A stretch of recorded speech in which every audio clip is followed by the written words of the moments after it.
Hermanos, Dios los bendiga nuevamente. Es una bendición poder estar con ustedes este día. La verdad, me gozo con ustedes y es grato, ¿verdad? Poder estar predicando la palabra de Dios aquí en La Serena. La verdad, un lugar muy hermoso. Me encantó La Serena, para ser sincero, me encantó. Un lugar muy hermoso en todo aspecto. Vas a Santiago y llegas a... ¿Alguien es de Santiago aquí? Qué inteligentes fueron al mudarse a La Serena. ¿Sí? Vas a Santiago, llegas a Ciudad Centro, a la parte del centro, ¿verdad? Y tienes que ir así. Muy lindo todo, la verdad, me encanta La Serena. Para los que conocen Mendoza, Mendoza es una de las provincias más limpias de toda Argentina. ¿Sí? Y cuando llegas a Santiago dices, ¿te gustó Santiago? No me gustó Santiago, me gustaron los precios de Santiago. Sí. Y aquí también, bueno, están bien los precios para comprar cositas. Ayer en la tarde fuimos al Jumbo. ¿Qué me interesa si fuiste al Jumbo, verdad? Pero fuimos al Jumbo porque hicimos tacos en la casa. Eso fue por no quererme hospedar a ustedes. Les hice tacos a la familia que nos hospedó. Unos deliciosos tacos, ¿verdad? Mexicanos, 100% hechos por mexicanos. Y bueno, hicimos la harina y todo, ¿verdad? Y dentro de las cosas, iba pasando así por las cosas de tecnología y justamente yo ocupaba una hervidora, le dicen aquí, ¿verdad? Una pava eléctrica, y voy viendo y dice 9,999 pesos. Y dije, no, sí, la compré. Regalada, ¿no? Sí. Me decía la hermana, pastor, parece niño chiquito viniendo aquí. Hermana, es que si usted fuera a Argentina se daría cuenta por qué parezco niño chiquito aquí. Hay de todo lo que uno quiere, ¿sí? Así que están en un buen país, están en un lindo país. Y bueno, hermanos, vamos al libro de Primera de Timoteo, capítulo 4, versículo 12. Hermanos, y para mí la verdad es una bendición poder estar con ustedes en este día, hermanos. Tuvimos la oportunidad de conocer la Serena en el tiempo de fundamentalismo, y ahora, hermanos, poder venir con mi familia completa para mí es muy grato, hermanos, y poder disfrutar, hermanos, del compañerismo que tienen aquí, de las charlas, de las pláticas, de poder haber estado con los varones, poder traer también la palabra con los varones, ver la manera, hermanos, en que se maneja la iglesia. Yo les digo siempre, yo soy una esponjita. Yo soy mucho más pequeño que el pastor, ¿verdad? En edad. Y mucho. Me triplica, me dobla la edad. Y yo soy una esponjita, sí. Voy a un lugar y lo que me gusta lo tomo. No artículos, no se preocupen, no. Lo que me gusta de la iglesia lo tomo, lo practicamos en mi iglesia y vamos para adelante. Sí, ahorita vamos bien bendecidos, vamos para adelante en la iglesia. Estén orando mucho por nosotros. Queremos darle mucho para adelante, evangelizar a gente. Como no sé si sepan, hermano, nosotros trabajamos en un barrio de la zona roja de Mendoza. Para los que han ido a Mendoza, hace tiempo había un lugar que se llamaba el Bajo de Luján. No sé si conozcan más o menos, les ubico más o menos cómo es. En el Bajo de Luján no entraba ya la policía. Ya no podía entrar ni la policía de las cosas que eran. De los jóvenes que tenemos en la iglesia, hermanos, muchos de ellos han sufrido violaciones por sus mismos familiares. Muchas ocasiones hemos tratado con gente, hermano, directamente que ya está en las drogas.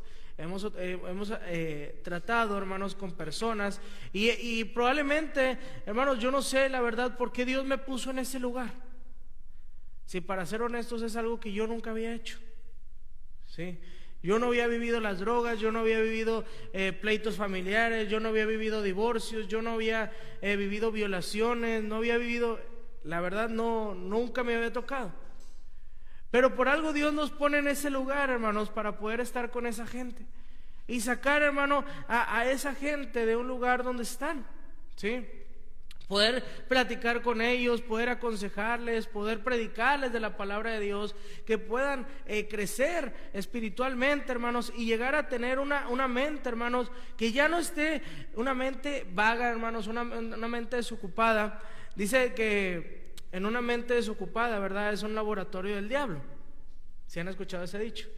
Cuando uno está desocupado, hermano, empieza a maquilar cosas, empieza a pensar cosas, empieza a desarrollar cosas.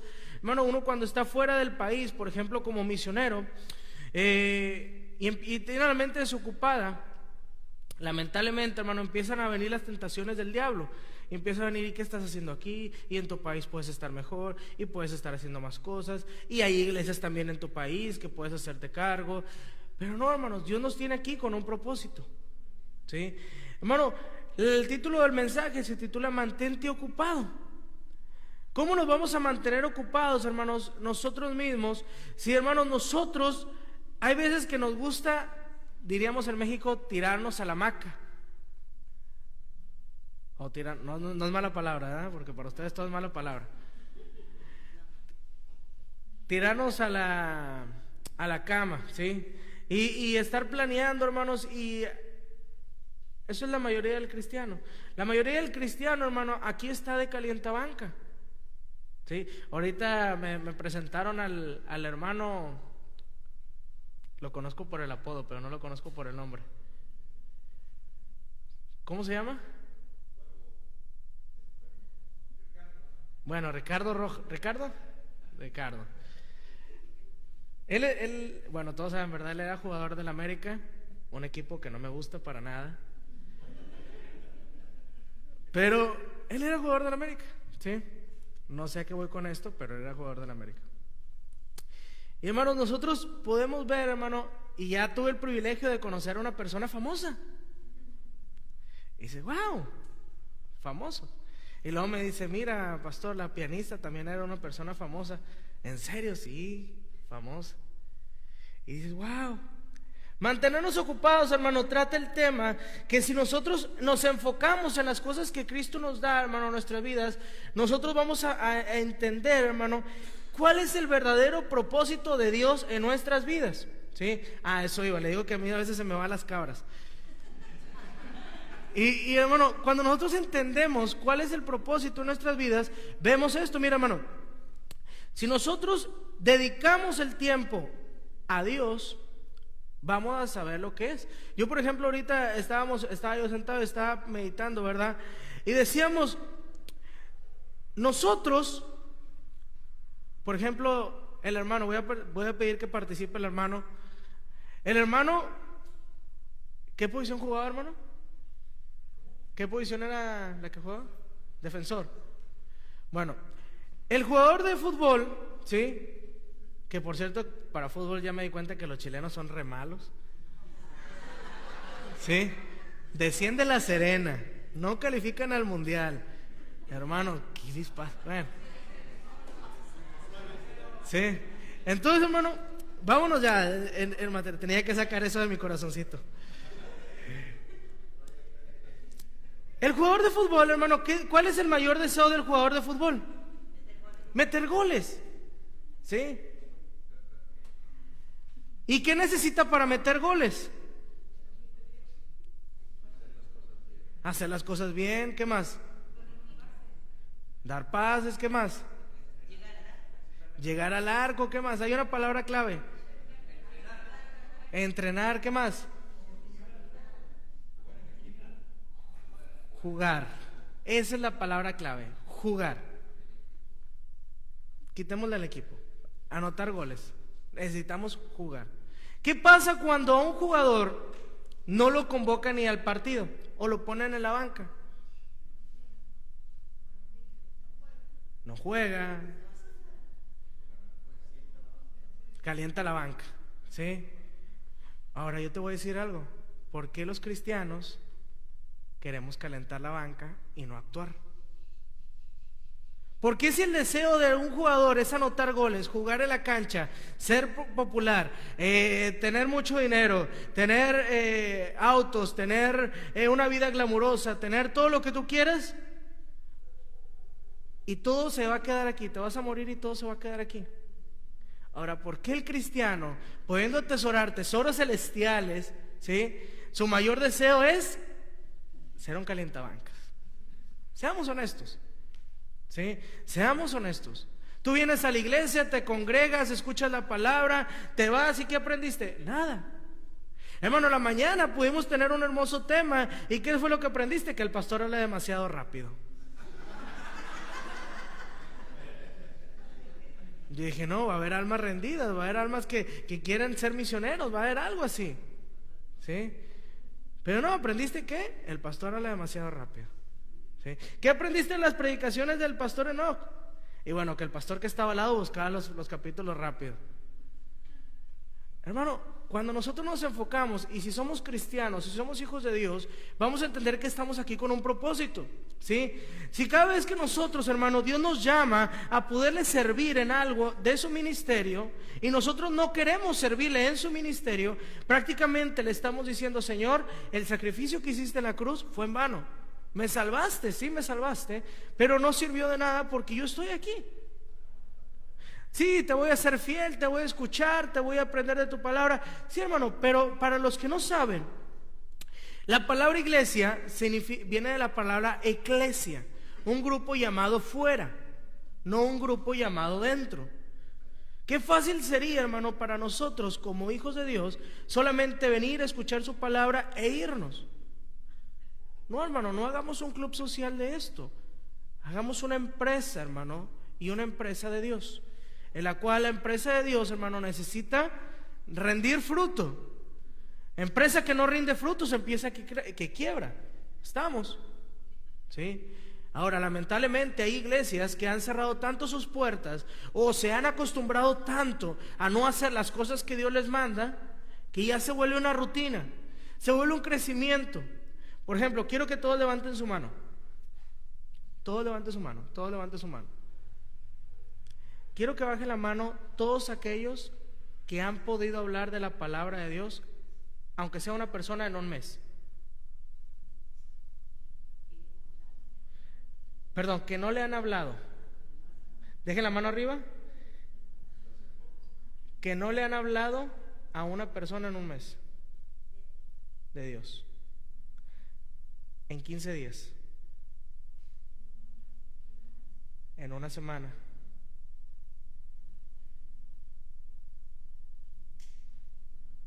¿Ves cuántas personas somos?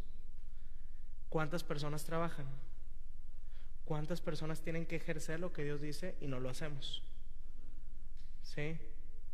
Es como si yo te dijera, yo sé que para tú tener un deporte, para ser deportista tienes que alimentarte bien, tienes que hacer sacrificios, tienes que levantarte temprano, tienes que entrenar, tienes que esforzarte, tienes que batallar, tienes que ir contra la corriente muchas veces, hermano.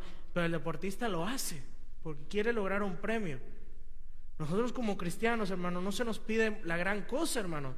Se nos pide solamente ir delante de una persona, hablarle del amor de Dios, y que esa persona acceda y venga y te acompañe. La reproducción, hermano, del cristianismo es esa, hermano, mantenernos ocupados, hermano. Fíjate ahí en capítulo 4, versículo 12 de 1 de Timoteo. Ninguno tenga en poco tu juventud, sino sé ejemplo a los creyentes en palabra, conducta, amor, espíritu, fe y pureza. Entre tanto que voy, ocúpate en la lectura, la exhortación, la enseñanza. No descuides el don que hay en ti, que te fue dado mediante la profecía con la imposición de manos en el presbiterio. Ocúpate, nuevamente vemos esta palabra, en estas cosas. Permanece en ellas para que tu aprovechamiento sea manifiesto a todo. Hermano, el ocioso, como no tiene nada que hacer, lo único que se ocupa es hablar de la demás gente. El ocioso, como no tiene nada que hacer, lo único que se ocupa es maquilar las cosas, ¿sí? Yo me ponía a pensar cuando yo estaba meditando en esta predicación, hermano, y había una película, a lo mejor en nuestros tiempos, no, a lo mejor no en los tiempos del pastor, pero en nuestros tiempos sí, que se llamaba Toy Story, ¿sí? Y dentro de la película de Toy Story había un personaje que se llamaba Sid. ¿Sí te acuerdas de Sid? ¿Qué es lo que hacía Sid con los juguetes? Los rompía, los hacía de todo, los amarraba a unos cohetes, ¿sí? ¿Y por qué hacía eso, Sid? Porque era malo, porque no tenía nada en qué ocuparse, ¿sí? En cambio tú ves al otro personaje, al dueño de los juguetes, Andy, y nunca lo ves haciendo cosas así, porque siempre lo ves en su etapa de niño y lo ves jugando, lo ves en su etapa de joven y lo ves estudiando, lo ves en su etapa de adulto y ves otras cosas, ¿verdad? Y a lo mejor uno puede dejar de lección y dices tú, bueno, vas a predicar de la película, vas a predicar de la Biblia. Son para que nosotros entendamos. Lo único que se ocupa es hablar. Pero los hijos de Dios, hermanos, los siervos de Dios, no tienen tiempo para hablar porque siempre están activos, siempre están trabajando, siempre están planeando, siempre están trabajando, siempre están actuando, siempre están viendo qué podemos hacer más para Dios, hermano. Mira, yo te puedo decir, yo tengo 30 años, ¿sí? De esos 30 años yo te puedo decir, aún no he hecho nada por Dios. Pero pastor, ya tienes una iglesia, pastor, ya tienes una congregación, pastor. Sí, pero todavía no he hecho nada por Dios. Todavía me falta muchísimo, hermano. Todavía no siento ni que arranco de la meta. ¿Pero por qué? Porque tenemos que estar siempre pensando, ¿qué más puedo hacer por Dios? Dios hizo tanto para mi vida, Dios hizo tanto para mi pensar, Dios hizo tanto para cambiarme la vida, como para yo no poder, hermano, esforzarme un poco más. Darle un poco más a Dios de lo que Él me ha dado, hermanos, ¿sí? El apóstol Pablo escribe a Timoteo, su verdadero hijo en la fe, y toca temas, hermano, que solamente no serán solamente de utilidad a Timoteo, sino también a aquel que también pueda sacarle provecho a la iglesia y también sacar provecho al cristianismo en general. Hay una lista de las cuales Timoteo tenía que enfocarse y no descuidarse. Estamos seguros que la preocupación de Pablo era tan grande al ver el gran grupo de los que antes estaban a su lado y ya habían empezado a desertar y dejar todo lo que antes que supuestamente les había interesado y al no ver más a quienes desafiar y animar, escribe también esta carta con una serie de enormes cosas que debemos considerar. Hermano, Pablo no pretendía con Timoteo hacer que se creciera el ego. Pablo no pretendía, hermano, buscar el éxito personal de Timoteo. Pablo no pretendía, hermano, acrecentar el prestigio de Timoteo. Pablo no pretendía imponer a Timoteo como su sucesor, ¿sí? Hermano, nadie en este mundo tiene la cualidad o tiene el poder, ¿sí?, de decir, tú vas a estar en este lugar. Yo no puedo decirle al hermano, por más bien que predique, por más elocuente que sea, por más afinado que sea para la música, hermano, si el hermano no quiere tocar un instrumento en la iglesia, no lo va a hacer con el corazón para Dios. Sí. Mi hermano, cuando yo estaba en el seminario, hermano, te voy a contar una pequeña anécdota. Cuando yo estaba en el seminario, entramos al seminario 37 personas en mi generación. Al primer año bajamos a 19. Al segundo año bajaron a 15. Al tercer año bajamos a 13. De esos 13 que quedamos y graduamos, hermano, yo me considero la persona más indigna para estar predicando en otro país. ¿Sí? Para vergüenza te lo digo, hermano. A mí nunca me gustó la escuela. Nunca me gustó estudiar. ¿Sí? Estábamos en los exámenes, yo me acuerdo, y yo ponía los machetes aquí en la Biblia, porque decían la Biblia abierta. Bueno, yo ponía los machetes aquí en la Biblia. Y yo estaba viendo así la Biblia y... ¿Qué me enseñó eso, hermano? Que yo me sé todas las maneras de copiar, habidas y por haber. Me ponía el machete aquí entre las piernas, venía el hermano, cerraba las piernas y continuaba. Me ponía el machete en la mano, me lo pegaba con pegamentos, le cerraba, nadie veía. Lo ponía en la Biblia, hermano, y de todas maneras me sé, hermano, cómo copiar en un examen.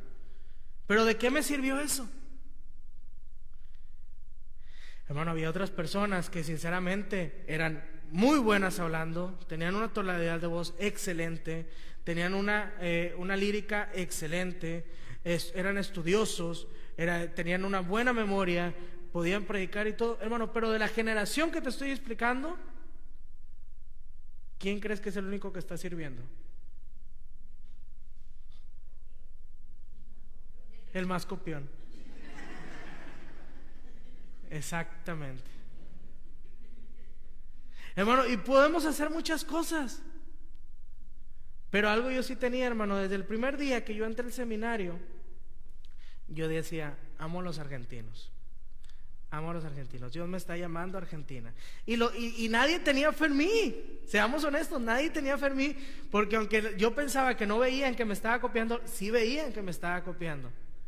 ¿Sí? Y nadie tenía fe en mí. Había un pastor y me decía, che, nos vemos en Argentina, en son de burla. Y me decía, nunca te vas a ir a Argentina. Y nunca vas a hacer nada para Cristo. Bueno, había noches que yo lloraba y decía, ¿por qué, Señor, me has llamado si no voy a servirte nada? Hermano, llegaba el punto en que gradué, me daba la oportunidad, hermanos, junté para un pasaje, fui a reconocer Argentina, me enamoré más de Argentina, regresé a México, regresé entusiasmado, regresé con todas las ganas de regresar al país lo más rápido que se pudiera. Hermano, pasa el tiempo y me dice el pastor, no, primero tiene que salir fulanito de tal.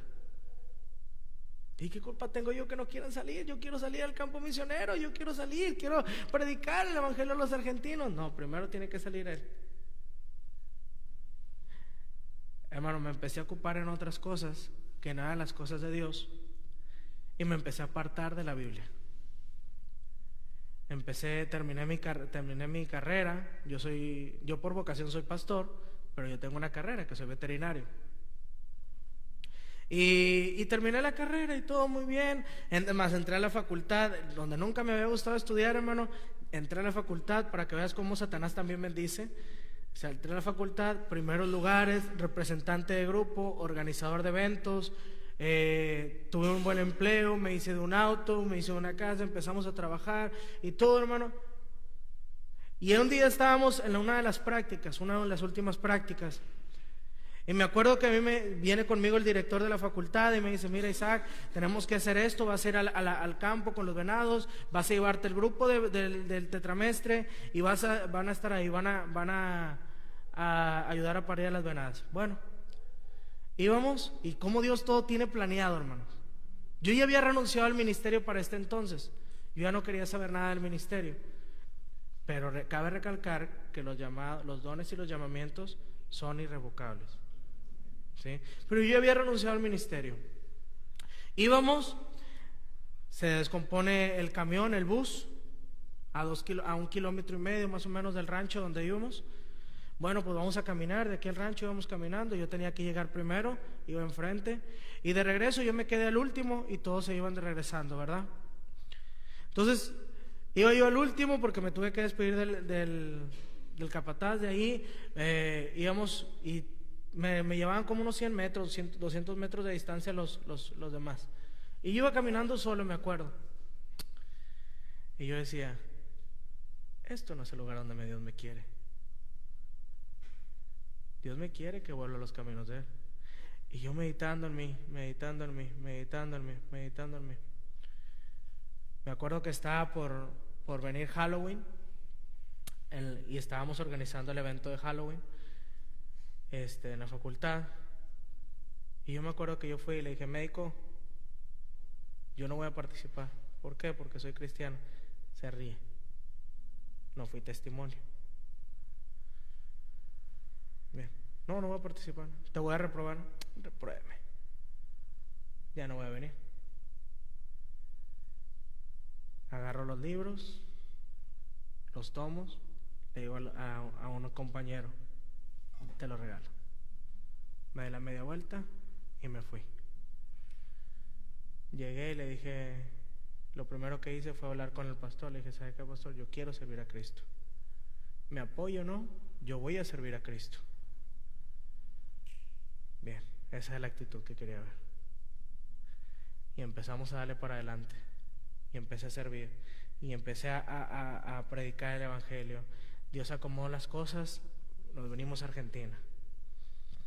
Hermanos, el reto, lo que buscaba el apóstol era que alguien pudiera asumir el reto y la responsabilidad de que la iglesia y completar todo aquello que Pablo, por circunstancias adversas, no pudo lograr, hermanos, ¿sí?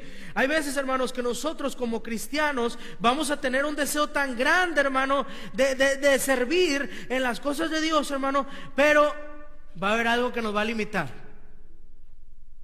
que no queremos dejar las cosas que tenemos bien atadas, ¿sí?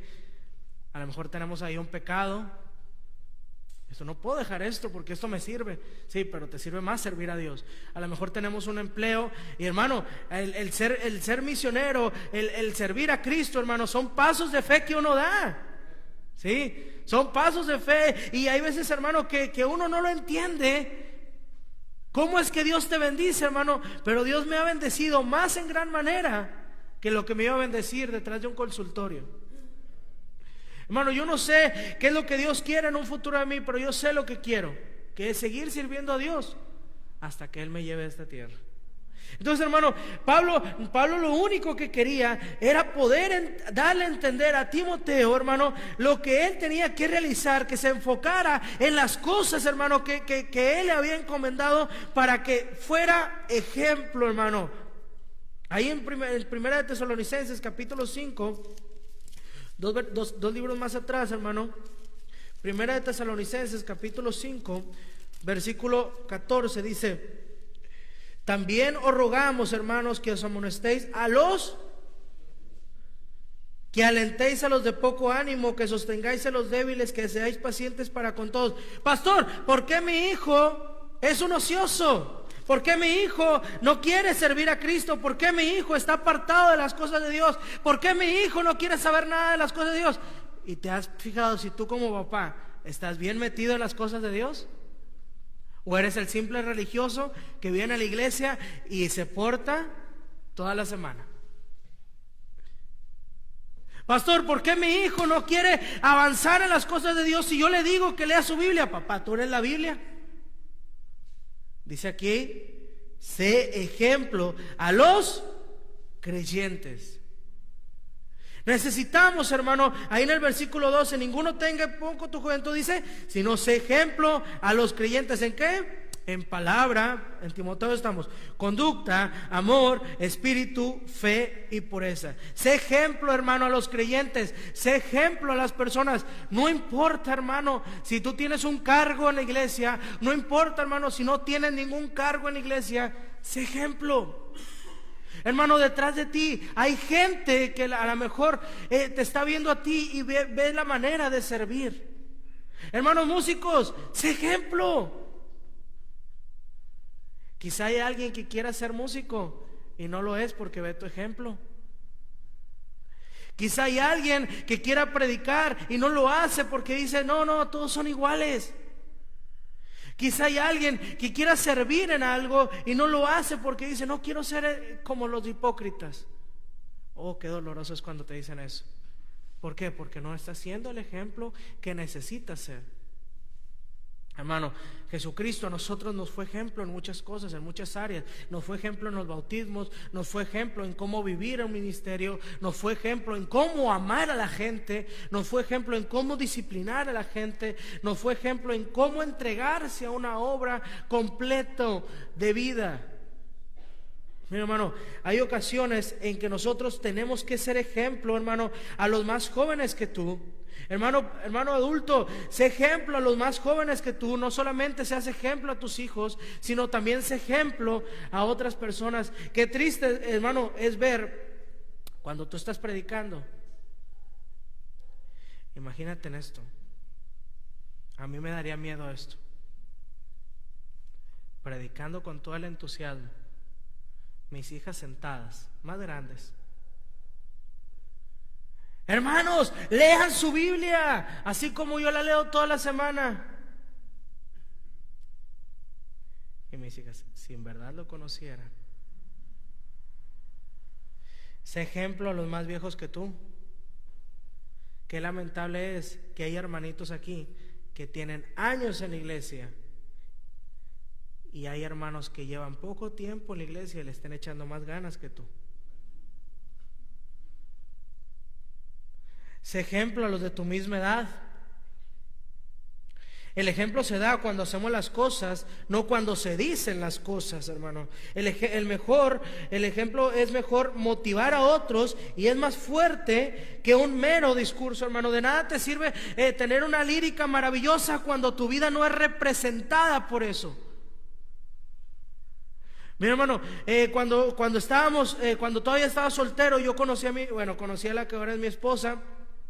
Hermano, ella era prácticamente una nueva creyente, hermano, y ella esperaba tanto. Era una iglesia enorme donde estábamos nosotros, y ella esperaba tanto de las cosas, hermano. Llegó un campamento juvenil, hermano, y ella me decía: ¿en verdad tengo que ir a dormir allá? Sí, amor, voy a dormir allá. Bueno, y estaba ella con las jovencitas, hermano, hijas de diácono, hijas de pastor, hijos de servidores. Y me decía las pláticas tan tontas que tenían. Y uno dice: no está siendo ejemplo. Mi esposa se pudo desanimar y decir: no quiero nada. Pero no. Cuando ella me lo contó, le dije: mira, no hagas caso de estas cosas. Ellas son así. Seamos ejemplos en palabra, hermanos, seamos ejemplos en conducta, seamos ejemplo en amor, seamos ejemplo en espíritu, seamos ejemplo en fe, seamos ejemplo en pureza.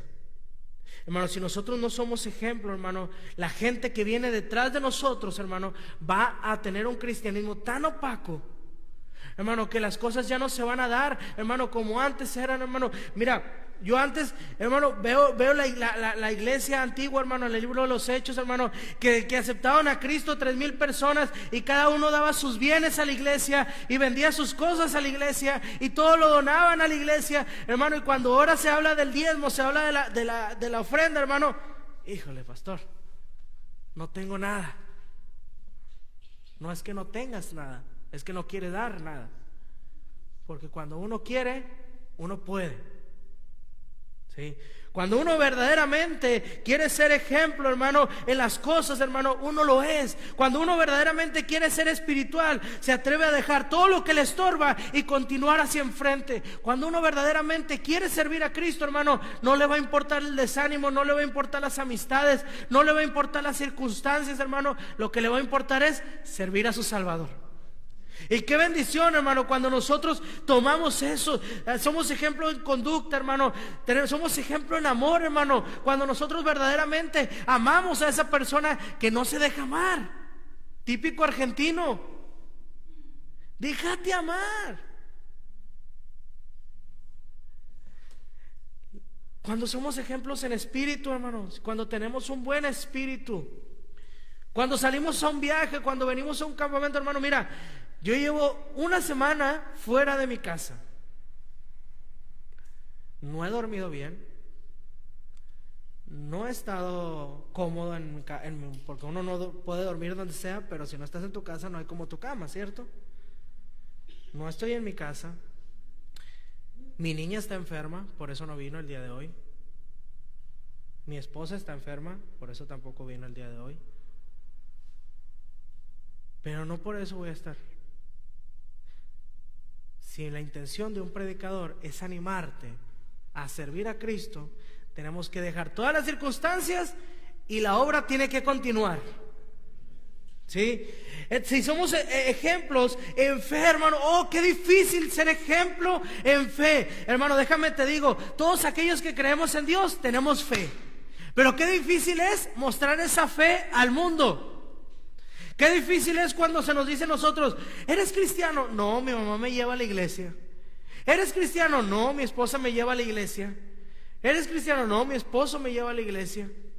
Oh, qué difícil es mostrar la fe de muchos, ¿verdad? Seamos ejemplo, y lo más difícil que yo siempre he catalogado, seamos ejemplo en pureza. Yo le doy siempre este consejo a los chicos, a las jóvenes. Cuando una señorita está por casarse, el varón siempre quiere tener a su esposa pura. ¿Cómo te vas a presentar delante de Dios cuando sea el arrebatamiento y Él venga por la esposa? Qué difícil, ¿eh? ¿Cómo vas a hacer, como iglesia, cómo vas a ser esa esposa ataviada? ¿Cómo vas a ser esa esposa pura? ¿Cómo vas a ser esa esposa dada o esperando al esposo? Ansiosa, hermano. Va a ser difícil, hermano, cuando nosotros, como la esposa del Cordero, hermano, estemos ya no vestidos de blanco, sino ya vestidos de beige, porque ya no podemos tener la pureza. Hermano, seamos ejemplo en pureza también, hermano. Mantente ocupado, hermano, versículo 13. Entre tanto que voy, ocúpate en la lectura. Hermano, Josué 1:8, nunca se apartará de tu boca este libro de la ley, sino que de día y de noche meditarás en él, para que hagas y guardes conforme a todo lo que en él está escrito, porque entonces harás prosperar tu camino y todo te saldrá bien.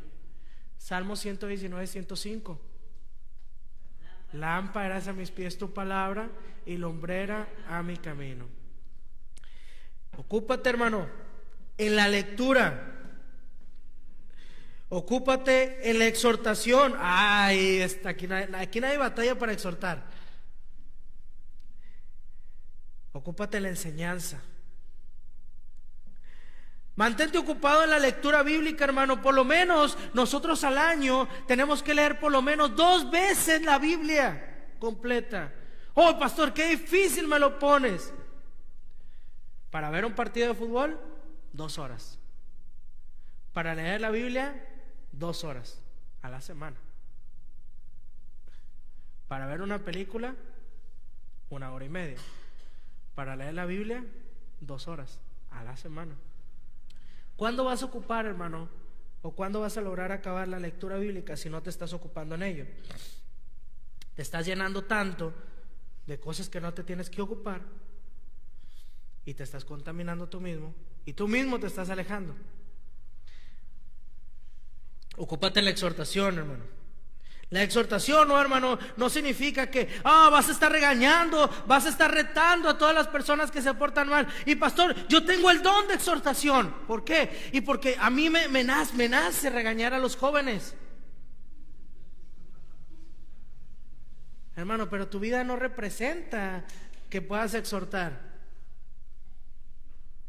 Hermano, tu vida, hermano, aquel que tiene don de exhortación es porque sabe cómo retar a la gente, pero de la misma manera sabe cómo comportarse delante de la gente. Ahí está lo difícil. No, pastor, es que Dios me dio el don de exhortación, pero no me enseñó a comportarme. No, eso no.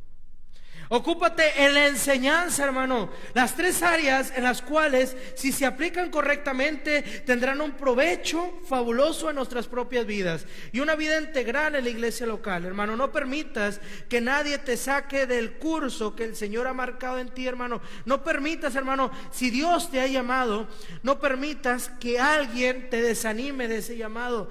Hermano, cuando nosotros nos ocupamos, pueden pasar 1 y 1000 cosas alrededor. Pero cuando nuestro enfoque es Cristo, así van a pasar. Nuestro enfoque. ¿Sí? Yo poco sé del fútbol, pero lo que sé es que un día antes del partido, ¿qué es lo que hacen con los jugadores? Los concentran. ¿Para qué? Para que no tengan nada en mente, sino jugar. Y ese es el enfoque que les marcan. Ahora nosotros, ciertamente, nosotros no nos enfocamos y no nos mantenemos ocupados en las cosas, pero sí nos enseña el mundo cómo concentrarnos en las cosas del mundo. Se presentarán muchas cosas, muchas personas y quizá hábitos que querrán interponer, pero mira todo lo que puedes lograr y al mismo tiempo mira todo lo que puedes perder, hermano. El ser cristiano, hermano, es siempre estar en la cuerda floja, porque así mismo ves todas las bendiciones que Dios te da y así mismo ves todo lo que estás perdiendo en la vida. Pero cuando mayor es lo que estás viendo, lo que Dios te da, te va a hacer de este lado. Pero cuando estás descuidando las cosas de este lado, te lo voy a poner este ejemplo. Aquí estás en el medio, de este lado tenemos a Cristo. Ocúpate la enseñanza, ocúpate la exhortación y ocúpate en la lectura. ¿Sí? No dice la Biblia, ocúpate en Netflix. ocúpate de YouTube, sea un influencer. ¿Qué más se está utilizando hoy en día? Sea un TikToker, obtén fama. No, hermano, el mundo nos ofrece muchas cosas, pero cosas terrenales en las cuales se van a quedar aquí. Yo tuve la oportunidad, hermano, de testificarle a una adoradora de la Santa Muerte. Ella ya se consideraba soldado de la Santa Muerte. Ella tiene cortadas las manos aquí, y ella decía, yo le decía, mira, Gisela, aquí podemos tener una iglesia. Ella vive un poquito apartada de la iglesia. Pastor, no, porque yo ya la casa ya se la doné a ella. Y me explicaba que tenía que poner la sangre. Y me decía, a mí ella me va a ayudar a salir. No, Giselle, le decía yo, no, Giselle, no te va a ayudar a salir. Y yo aprendí, hermano, que Satanás también bendice, pero él te bendice para su bien. Dios te bendice para el bien de él y para el bien tuyo. ¿Sí? ¿Qué le dice Satanás a Eva? No, come del árbol, porque serán abiertos vuestros ojos y entonces seréis como. ¿Y qué era lo que quería hacer Satanás? ¿Ser como quién? Desocúpate en las cosas y vas a aprender a hacer más cosas, y vas a poder vivir en otras cosas, y vas a poder estar en otras cosas. Sí, pero si te enfocas en las cosas de Dios, mira, hermano, te voy a decir esto. Estábamos hablando con mi esposa el día de hoy en la tarde, y le decía, amor, ¿te has fijado, Dios, todo lo que nos ha permitido hacer? Sí. Dios ya me permitió llevar a sus pies a mexicanos. Llegamos al aeropuerto de Panamá, pude testificarle a un panameño. Llegamos al aeropuerto de Perú, pude testificarle a un peruano. Llegamos a Colombia, pude testificarle a un colombiano. Llegamos a Chile, pude testificarle a chilenos. Llegamos a Argentina y tuve la bendición de poder testificarle a argentinos. Tuve la bendición de poder llevar a los pies a un judío. Hermano, cuando uno se ocupa, dices tú, wow, qué instrumento tan precioso Dios tiene para usarlo. Hermano, tú eres un instrumento de Dios, pero tú puedes ser un instrumento de honra y puedes ser un instrumento de deshonra. ¿Sí? Como puede ser lo mayor para hacer el servicio, como puede ser lo peor para el servicio. También, hermano, puedes servir como tropiezo para otros hermanos. Mira, hermano, necesitamos ocuparnos en animar a otros. Hay dos libros más adelante, hermano, Segunda de Timoteo y luego sigue Tito, capítulo 3, versículo 18, capítulo 3, versículo 8.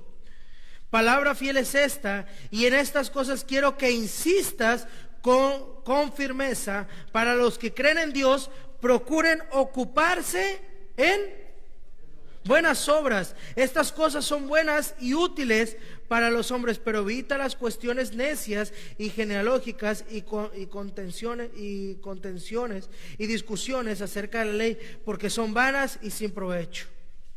Dice el 10: al hombre que cause divisiones después de una y otra amonestación, sabiendo que de tal se ha pervertido y peca y está condenado por su propio juicio. Ocúpate, hermano, en animar a otros. A lo mejor, hermano, Dios no te dio el don de poder tocar la batería, la guitarra eléctrica, el bajo, el piano. Hermano, a lo mejor eres una persona sin talento. Eres destalentoso. Pero a lo mejor Dios te tiene para animar a otros. Y a lo mejor tu don, hermano, es poder animar y entusiasmar a otros para que sirvan a Cristo.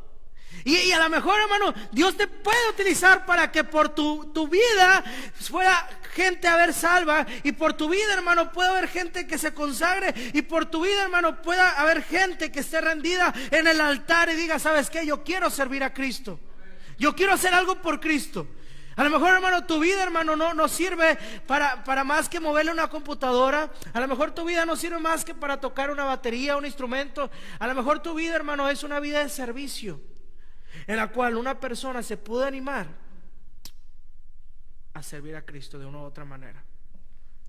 Anima a otros, hermano. El apóstol Pablo, hermano, escribe a otro de sus discípulos que está en otra región y le dice lo mismo. Le pide a Tito que transmita la idea a la iglesia en Creta, que los hermanos que se involucren a ser de bendición a los menos afortunados y a los más necesitados. Esa era la idea central. Esa es la fórmula en el ministerio de los cristianos: predica el evangelio, no descubrir focos donde no haya.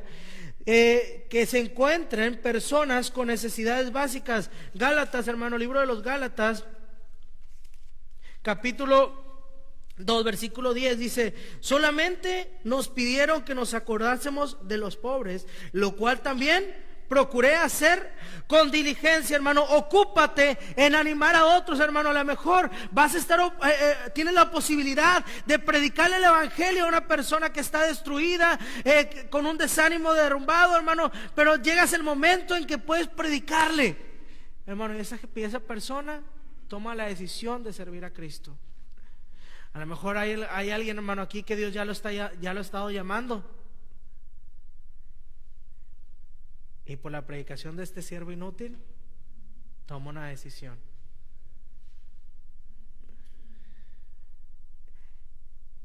El trabajo de la iglesia es ocuparse de lo nuestro, no es del gobierno.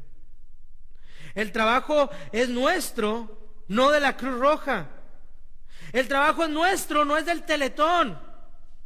El trabajo es nuestro, no de agencias o instituciones de beneficencia, hermano. El trabajo es nuestro, de llevar salvación a un mundo perdido. El trabajo, hermano, que Dios nos ha encomendado es tan precioso que aún los mismos ángeles añoran hacerlo, hermano. Y nosotros, ni las luces. Vamos al libro de Mateo, por último. Con esto te termino de regañar.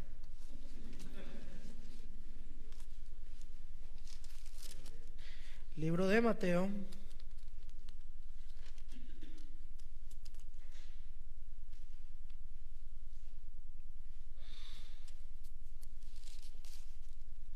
aquí está, capítulo 5,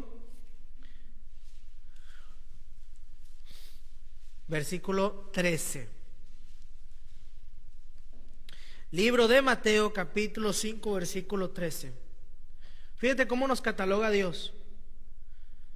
Vosotros sois la sal de la tierra, pero si la sal se desvaneciere, ¿con qué será salada? No sirve para nada, sino para ser echada fuera y hollada por los hombres. Número 2, vosotros sois la luz del mundo. Una ciudad asentada sobre un monte no puede esconder. Ni se enciende una luz y se pone debajo de un almud, sino sobre el candelero, y alumbra a todos los que están en casa. Así alumbre vuestra luz delante de los hombres, para que vean las buenas obras y glorifiquen a vuestro Padre que está en los cielos.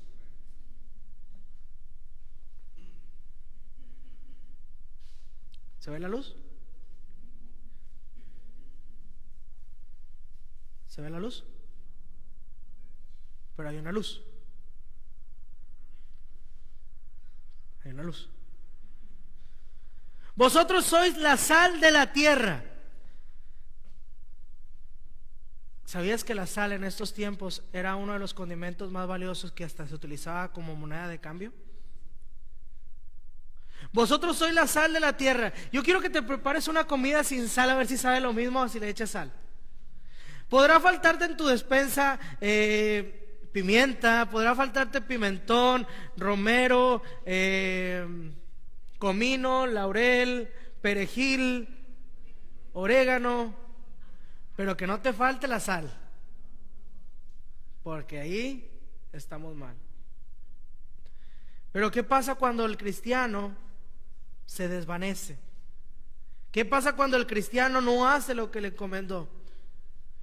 Dice la palabra, dice: ¿con qué será salada? No sirve para nada, sino para ser pisoteada. Eso es para que te despiertes.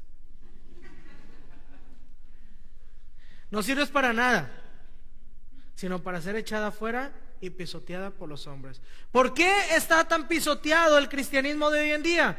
Y te voy a decir por qué. Porque no manifestamos a Cristo en nuestras vidas. Porque Cristo podrá vivir en nuestros corazones, pero lo tenemos tan guardado que no lo utilizamos.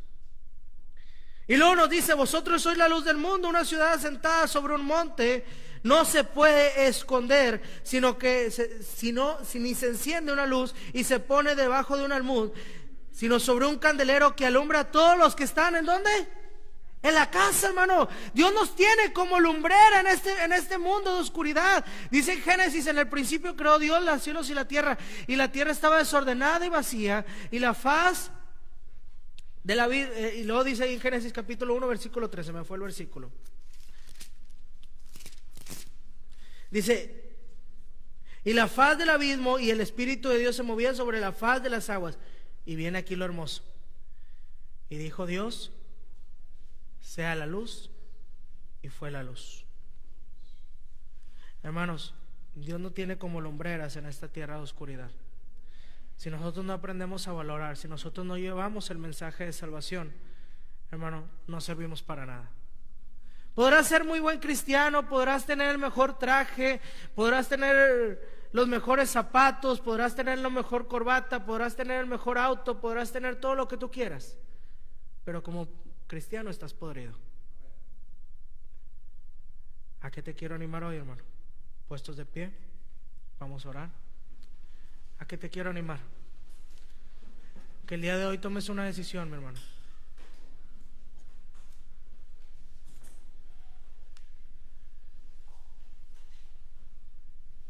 La palabra de Dios dice que nunca es tarde para venir a los pies de nuestro Salvador.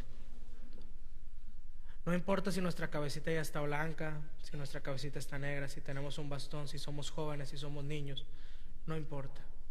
Dios nos quiere útiles allá afuera, no acá adentro. Todos con sus ojos cerrados, su rostro inclinado, vamos a orar. Padre Santo, Señor, yo quiero animar, hermanos, en esta noche a que tomemos una decisión por el Señor. Yo te quiero animar, hermano, a hacer algo diferente. Quiero que el día de hoy sea un parte de aguas en tu vida y que empieces a servir a Cristo de una manera diferente. Dios nos llama a ser lumbreras en un mundo de oscuridad. Hermanos, el altar está abierto. Si Dios te ha llamado en esta noche, ¿por qué no pasas y le dices al Señor: aquí estoy? Isaías le decía: heme aquí, envíame a mí. Hermano, Dios nos quiere utilizar para su obra. No hay trabajo más digno que trabajar para Él. Yo te quiero invitar en esta tarde a que tomes una decisión por Cristo. Y si no has hecho, hermano, no has hablado de su palabra, no has invitado gente, no has predicado, no has enseñado, no sirves en nada en la iglesia, hermano, no es tarde para servir en algo, no es tarde para ser útil. Yo te quiero animar a que el día de hoy sea un día diferente en tu vida, que tomes esa decisión. Hoy es un gran día para servir a Cristo. Dale gracias a Dios que te tiene en una iglesia de sana doctrina. Dale gracias a Dios que tienes un pastor. Dale gracias a Dios que tienes un templo donde refugiarte del sol, de la lluvia. Dale gracias a Dios que tienes unos lugares cómodos donde sentarse. Pero ¿qué más? ¿Qué has hecho tú por Dios, mi hermano? Quiero que medites en tu corazón qué has hecho tú por Dios. Y asimismo quiero que sigas meditando en tu corazón y digas: ¿qué ha hecho Dios por mí? Si Dios ha hecho tanto en nuestras vidas, ¿por qué nosotros no hacemos nada por Él?